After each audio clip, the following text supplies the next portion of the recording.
چند روز قبل از جنگ اومده بودم، ولی اونجا هم شرایط جنگ دیگه. یاسیر ساکن شهر تهران است و همگی چند روز پیش از حمله های امریکا و اسرائیل به ایران به تاجیکستان آمده است. وضع در کشورش باعث شد که در دوشنبه بماند و جشن امسال نوروز را نه در کنار خانواده بلکه با مردم تاجیکستان تجلیل کند. این مسافر ایرانی میگوید با پیوندانش در جمهوری اسلامی با سختی تماس دارد و خواهان هر چیز زودتر پایان یافتن درگیری است. بمبارون شدتش زیاده، منتها تو حالا قسمت هایی که خانواده من هستن شکر خدا مشکلی پیش نیامده هنوز. سال گذشته در پی بیکار شدن نظام روادید میان تاجیکستان و ایران، سیاحان زیاد ایرانی به تجلیل نوروز به دوشنبه آمده شرکت‌های هواپیمایی، پروازهای ویژه یا چارتری راه اندازی کردند. از آغاز حمله‌های امریکا و اسرائیل، پروازها میان دوشنبه و تهران و مشهد لغو شدند. تنها گروه خرد ایرانیان و مثل یاسیر که پیشتر به تاجیکستان آمده بودند در اینجا ماندند. برعکس این، امسال ایرانی‌های مقیم اروپا و کشورهای دیگر به تاجیکستان بسیار آمدند تا نوروز را تجلیل و با تاریخ و گوشه‌های جهانگردی آن از نزدیک آشنا شوند. علی صادقی یکی از آنهاست. او میگوید هرچند در برنامه‌های نوروزی در گوشه‌های تاجیکستان شرکت کرد و از خوراک و هنری مردم لذت برد، ولی گوشه‌ای از خیالش با آن چیزی است که امروز در ایران می‌گذرد.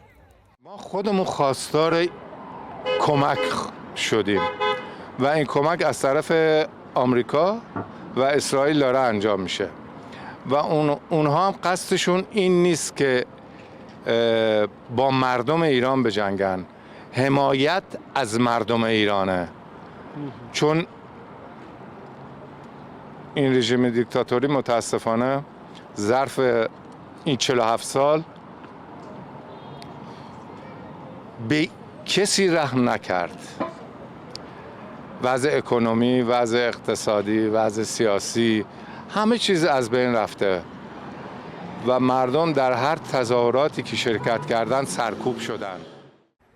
ایرانیانی که از کشورهای خارج برای تجلیل نوروز به دوشنبه آمدند به مکان جشن و برنامه‌های نوروزی از جمله به باغ‌های کوروش کبیر، رودکی، فردوسی، نوروزگاه و میدان مجسمه اسماعیلی سامانی به تماشا می‌روند.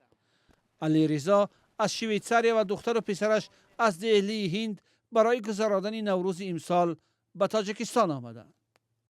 برنامه‌های نوروز رو روی اینترنت قشنگ بنویسند، ساعت و اگر احتیاج به دعوتنامه باشه که دعوتنامه هم بگیرم، چون من در نوروزگاه بودم به من گفتن اجازه ورود نیست، باید حتما دعوتنامه باشه و صاحبخانه من گفتش که ساعت 9 صبح، در صورتی اونجا شب از ساعت 7 شب.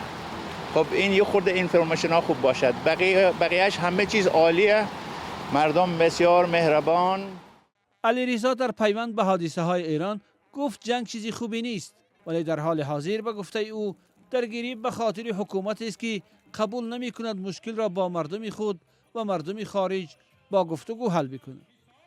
نوروز یکی از جشن‌های اساسی در تاجیکستان است و به مناسبت آن تا آخر این هفته در تاجیکستان استراحت رسمی اعلان شده است.